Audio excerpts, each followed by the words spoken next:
માતરમ. માં દીકરી ગુરુ વિશે ઘણું બધું સાંભળ્યું છે, પણ પપ્પા વિશે ક્યારેય નહીં સાંભળ્યું હોય. પપ્પા એટલે શું? બાળક ભગવાનનું રૂપ હોય છે, એવી જ રીતે પપ્પા ભગવાનનું સ્વરૂપ હોય છે.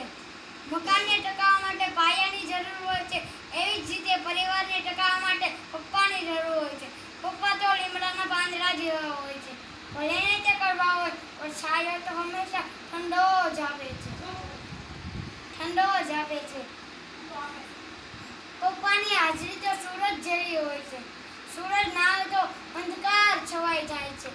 આપણા સપનાઓ, શોખ, બધી જ જરૂરિયાતો પૂરી કરવા પપ્પા પોતાની જિંદગી ખર્ચી નાખે. શું આપણે તેમની કદર નહીં કરીએ તો ક્યારે કરીશું? તેમનો ફોટો દિવાલ પર લાગી છે ત્યારે